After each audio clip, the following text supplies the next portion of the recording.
At 0425 hours, Major Allison Reed picked up a radio and made a decision that could end her career before the sun came up. Her orders were simple. Move 200 soldiers through a mountain pass before dawn. Reach the objective by 0600. Nothing in the paperwork mentioned the 3 days of rain that had come before it, or the sound the rock had started making the night the orders arrived, or the numbers on a sensor readout that refused to level off no matter how many times she checked them. Her superiors had already reviewed the route. They'd already told her more than once that the matter was closed. She believed them. She just didn't believe the mountain had gotten the message. What she did next wasn't a refusal. She never once said the word no over the radio. Instead, she spent the night quietly building a case nobody had asked her to build, pulling data, consulting engineers, staging an alternate route in the dark, hour by hour, while 200 soldiers slept without knowing any of it was happening. By morning, she would either be the officer who cost a multinational exercise its timeline over a feeling she couldn't fully justify, or the one person standing between her company and a decision that was never hers to make in the first place. She didn't know which one yet. Neither did anyone else. Hours later, the mountain answered the question for her. This is the story of the night a company commander chose to trust the ground beneath her boots over the order sitting on her desk, and what it cost her to find out which one was telling the truth. The rain had been falling for 3 days, and Major Allison Reed had stopped trusting the forecast on her phone somewhere around day 2. She stood at the edge of Fenwick Pass in a poncho that had long since given up keeping her dry, watching brown water cut new channels through the shale above the trail. "That wasn't there last week," she said. Staff Sergeant Marcus Doyle followed her gaze up the slope. A thin ribbon of runoff was working its way down a crack in the rock face, carrying pebbles and grit with it, disappearing into the tree line below. It wasn't dramatic. It wasn't the kind of thing that would show up in a photograph and mean anything to someone who hadn't spent 11 years reading terrain for a living. "Probably nothing, ma'am," Doyle said, but he didn't sound sure either. "Probably," Allison agreed. She didn't believe it, and she suspected he didn't either. She'd requested this walkthrough herself 2 days before the multinational exercise was set to reach its second phase, because something about the pass had been sitting wrong in her chest since the rain started. 200 soldiers, hers, plus a reinforced platoon from the Estonian contingent, were scheduled to move through this exact corridor before dawn on the 4th day. It was the fastest route to the objective. It was also the only route that ran directly beneath 400 feet of saturated rock. She radioed her concerns that afternoon, before any formal order had even come down, hoping to get ahead of the problem instead of arguing against it later. The response came from a major on the multinational planning staff, a man named Kessler she'd met exactly twice, and it was polite in the way that meant he'd already stopped listening. "Appreciate the input, Major Reed. Routes confirmed. Engineers cleared it Tuesday." "Tuesday was before the rain," she said. "Noted. We'll keep an eye on it." That was the whole conversation. She sat in the cab of her vehicle afterward with the radio handset still warm in her hand, feeling the particular kind of frustration that came from being technically heard and functionally ignored.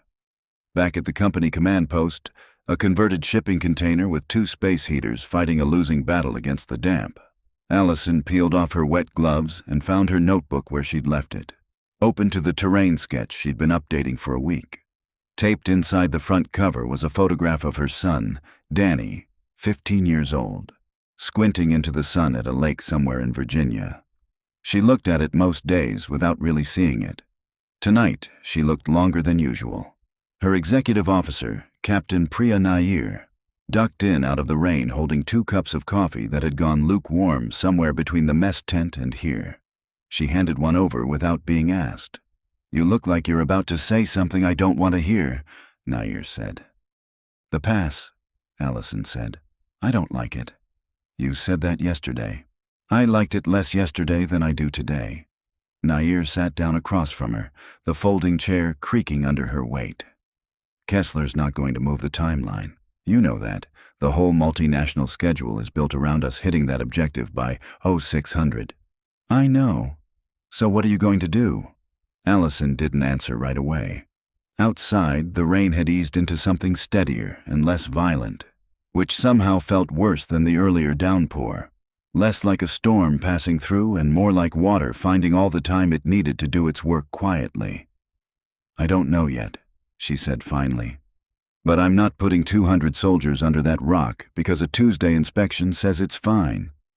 The official movement order arrived at 1940 hours, delivered by runner because the radio net was tied up with logistics traffic. Allison read it standing up, the way she read anything that mattered enough to make her want to sit down. Company to move through Fenwick Pass, 0500, following Estonian platoon. Objective Ridgeline Bravo by 0600. No mention of the rain. No mention of her call that afternoon. Just times and grid coordinates, clean and certain, the way orders always looked on paper regardless of what the ground underneath them was actually doing. She walked to the map board bolted to the container wall, uncapped a red marker, and drew a slow, deliberate line through the narrowest point of the pass, the place where the walls rose steepest and the rock had looked that afternoon, like it was barely holding a thought together. She didn't know yet what she was going to do about it. She only knew that following the order exactly as written, without doing anything else first, was not something she was willing to live with. Nair watched her from the doorway, coffee still in hand, saying nothing. Allison capped the marker and kept staring at the red line, as if it might tell her something the terrain hadn't already. At 2015, she got Kessler on a video call, along with the multinational exercises senior intelligence officer, a British lieutenant colonel named Francis Whitlock, whom Allison had met only in passing. The connection was bad, the picture freezing every few seconds, which somehow made the conversation feel even more like two people talking past each other. I've pulled soil saturation data from the engineer detachment, Allison said, holding a printed page up to the camera. 40% above baseline for this time of year. I want the movement pushed back, or I want us to take the Eastern Service Road instead. Whitlock's voice came through flattened by the poor signal. The Eastern Road adds 90 minutes to the timeline, Major.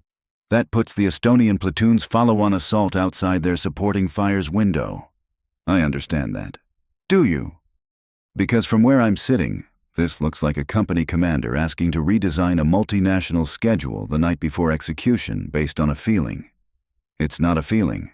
It's a saturation report, which the engineers already reviewed Tuesday, before 3 more days of rain. There was a pause, the kind that on a bad connection could mean genuine consideration or could mean nothing at all. Kessler cut back in before she found out which. Major, I hear you, but we've got 6 nations synchronized on this timeline. If we start moving pieces because of a report the engineers already signed off on, we're not just changing your route. We're changing 5 other people's night. Routes confirmed. That's the guidance from here. Allison looked at the frozen half-frame of Kessler's face on her screen and understood, with a kind of tired clarity, that nothing she said in this conversation was going to change anything. She thanked them both, ended the call, and sat for a moment with her hands flat on the table, feeling the particular exhaustion of being right about something and having it not matter. She didn't go to bed. She went to find Staff Sergeant First Class Elena Kovac, the senior engineer NCO attached to the exercise, who was still awake in the engineer tent hunched over a laptop with terrain imagery pulled up. I need you to walk me through what Tuesday's inspection actually looked at, Allison said. Kovac didn't ask why. She turned the laptop around and pointed to a set of coordinates. Surface stability, mostly. Rockfall risk at the entry point, drainage at the base. Nobody modeled saturation past 48 hours because nobody expected 4 days of rain in October. So the inspection's not wrong. It's just old. It's old, Kovac agreed. 3 days old is a long time on wet shale.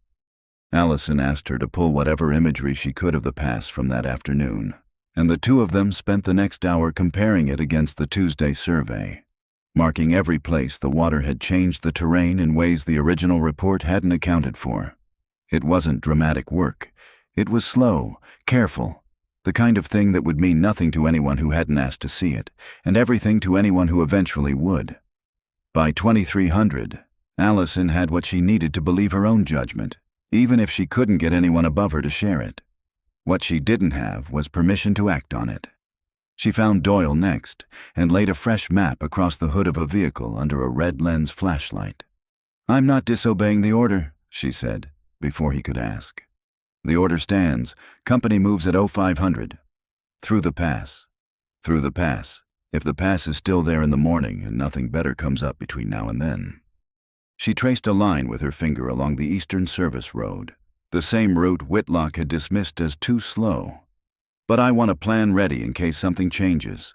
Fuel staged, lead element briefed, timeline worked out for the alternate route. Quietly. If nobody ever needs it, nobody needs to know we built it." Doyle studied the map for a long moment.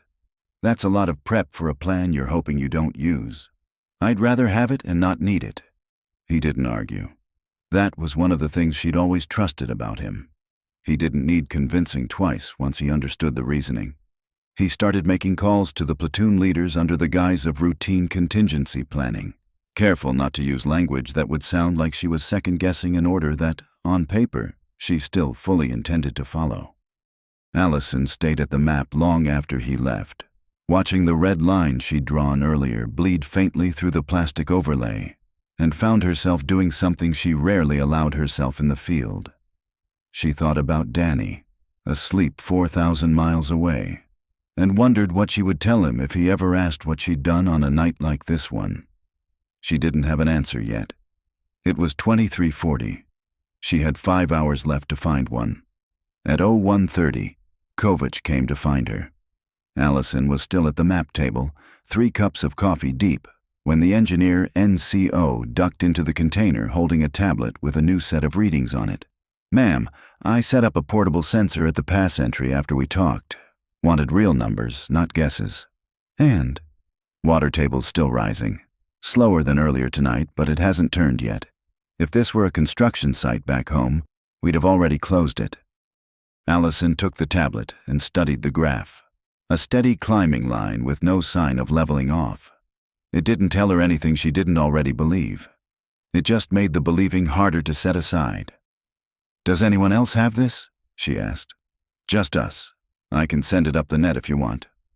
She thought about Whitlock's flattened voice on the video call, the 90 minutes that mattered more to headquarters than a sensor reading from a sergeant nobody at the planning level had ever met. "Send it, but don't expect it to change anything before 0500. Kovach hesitated in the doorway. "Ma'am, if you're thinking about moving the company off that timeline without an amended order, I want you to know I'll say the ground supported you, whatever else gets said." "I appreciate that, Sergeant. Let's hope nobody has to say anything at all." She called Doyle in at 0230 and laid it out plainly, because she'd decided somewhere in the last hour that the version of this decision she could defend was the one made in daylight logic, not fear. "We're not waiting for Kessler to change his mind. At 0430, if the sensor data hasn't improved, I'm moving the company out the Eastern Road instead of the pass. I'll notify higher the moment we start moving, not before, because if I ask again and get told no again, I'll have wasted the only window I have left to actually act." "That's going to look like you disobeyed a direct order," Doyle said. Not a warning, just the truth, laid on the table between them. "It will look exactly like that," Allison agreed. "Which is why every piece of paper I've generated tonight, the saturation report, the sensor logs, Kovach's assessment, my own notes, needs to exist before I make the call, not after. If this goes wrong, I want it to be clear I didn't guess. I want it to be clear I asked first. And if the pass is fine? If nothing happens and we're just the company that took 90 extra minutes and missed the fire's window?" Allison had turned that question over more times than she wanted to admit. "Then I'm the officer who cost the exercise its timeline over a feeling, and I answer for that too. But I can live with being wrong about a delay, Marcus. I can't live with being right about a collapse and having done nothing." Doyle nodded slowly and went to quietly finalize the lead vehicle order for the Eastern Road, briefing platoon sergeants on a contingency that was rapidly stopping being a contingency at all. By 0400, The camp had the particular hush of soldiers trying to sleep through an hour they knew was coming for them soon. Allison walked the assembly area once, checking weapons systems being staged, exchanging a few words with young privates who had no idea their commander had spent the whole night arguing with people they'd never meet about ground they hadn't seen yet. One of them, a private named Ruiz, who couldn't have been more than 19, asked her if the rain was going to let up before they moved. "Hard to say," Allison told him. "Stay dry where you can." She didn't tell him about the sensor readings, or the video call, or the red line on the map back in the command post. There wasn't a version of that conversation that would have made his morning any easier, and it wasn't his weight to carry. At 04:25, Kovach's data came back with the water table still climbing, no plateau in sight. Allison stood at the mouth of the assembly area with her radio in hand, and felt the particular stillness that came before a decision that couldn't be walked back once it was made. She keyed the handset. "All stations, this is 6. Company will move via alternate route, Eastern Service Road, vicinity Ridgeline Bravo. Confirm receipt." Doyle's voice came back immediately, steady. "6, this is 5.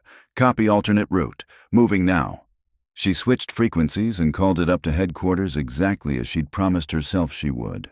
Not before the movement, but the moment it began, so there could be no question later about whether she'd asked permission she never intended to wait for. "Higher, this is Cyclone 6. Be advised, Cyclone Company is moving via the Eastern Service Road, vice Fenwick Pass, based on updated engineer sensor data showing continued saturation. Full documentation to follow. Cyclone 6 out." She didn't wait for a response. She put the radio down, looked once more at the dark shape of the pass rising against a sky just beginning to gray at its edges, and gave Doyle the signal to move the column out. Behind her, 200 soldiers began walking a road 90 minutes longer than the one they'd been ordered to take. The column was 40 minutes into the Eastern Road, moving at a steady clip through gray early light, when the sound reached them. It wasn't loud, not at that distance. It was low and long, more felt through the ground than heard through the air, the kind of sound that made soldiers stop walking before they understood why they'd stopped. Allison turned toward it out of instinct, back in the direction of Fenwick Pass, and saw a slow column of dust rising pale against the tree line where the sky was just starting to lighten. Doyle was beside her in seconds. "Ma'am." "I see it." Neither of them said anything else for a moment. The company had stopped moving on its own, soldiers turning to look at the same rising dust, a couple of the younger ones asking each other in low voices what that had been. Allison keyed her radio, and her hand, she noticed distantly, was not quite steady. "Higher, this is Cyclone 6, requesting immediate status on Fenwick Pass and the Estonian platoon's location."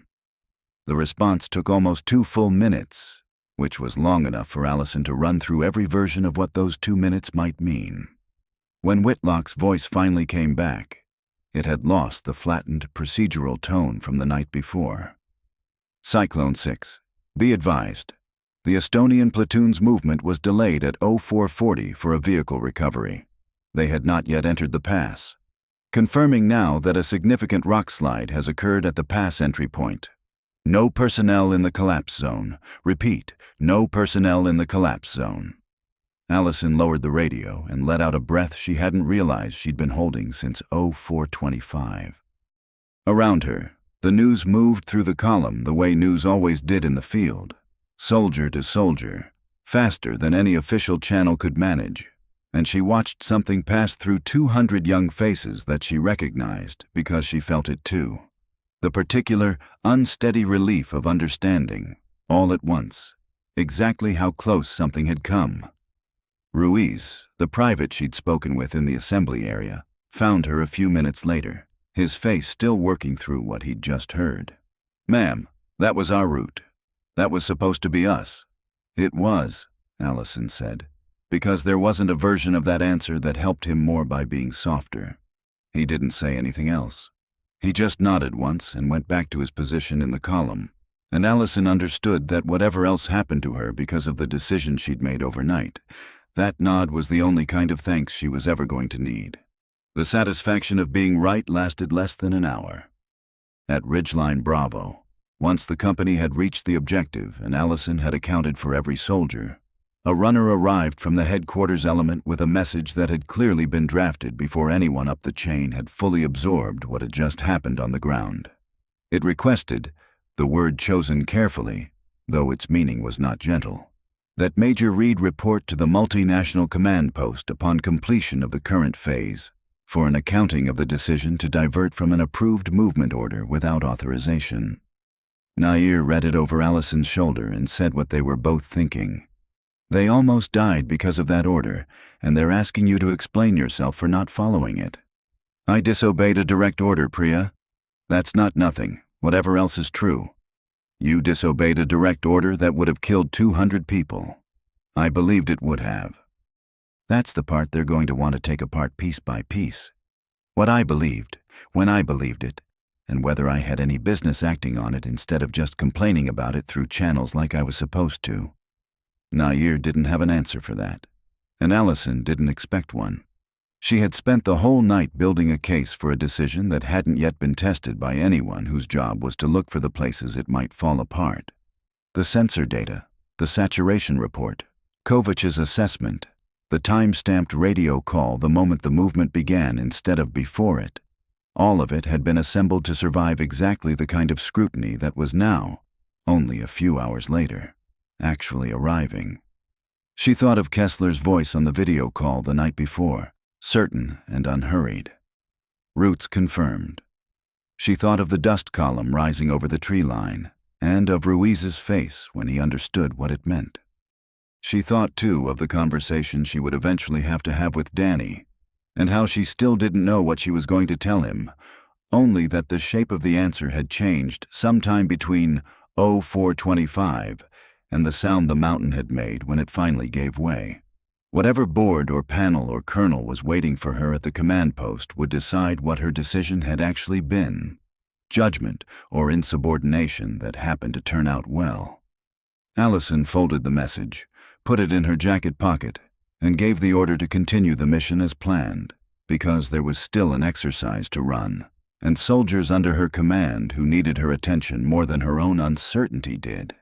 The reckoning could wait until the work was finished. It always did. The inquiry took 11 days. Allison sat through most of them the way she'd sat through the video call that started it all, answering the same questions from slightly different angles, watching officers she'd never met try to decide whether what she'd done overnight had been judgment or luck, wearing judgment's clothes.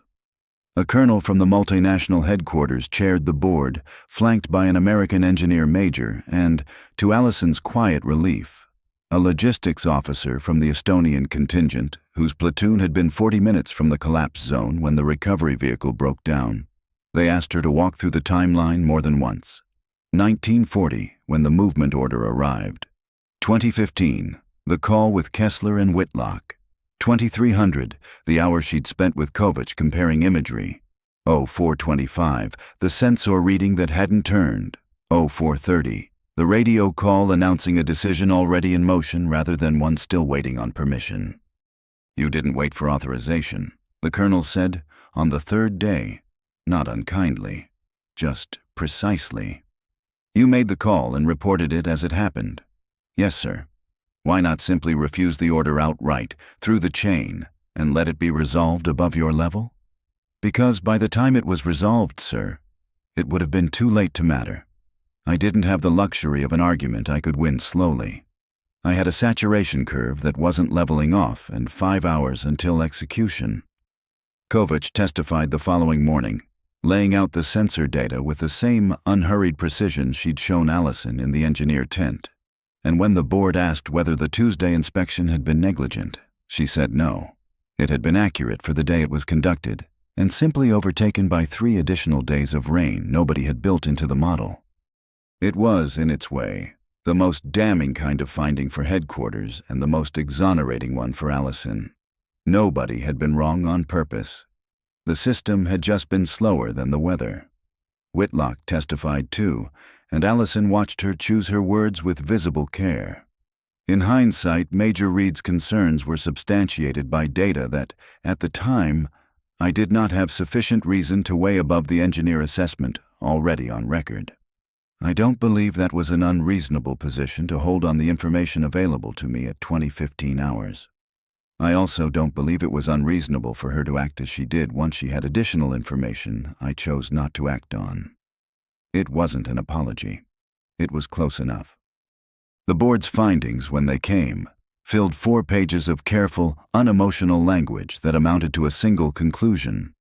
Major Reed's decision to divert from the approved route had been outside the strict letter of the movement order, but had been based on a documented, escalating body of evidence, reported through proper channels both before and during the deviation, and had prevented what the engineer major's own supplementary report estimated would have been catastrophic loss of life had the company been in the pass at the time of the collapse. No disciplinary action was recommended. The report noted, in the flat language such reports always used for the things that mattered most, that the incident illustrated a gap between static terrain assessments and the operational tempo of a multinational exercise. A gap that Allison's actions had, in this instance, closed at the field level when it had not been closed above it.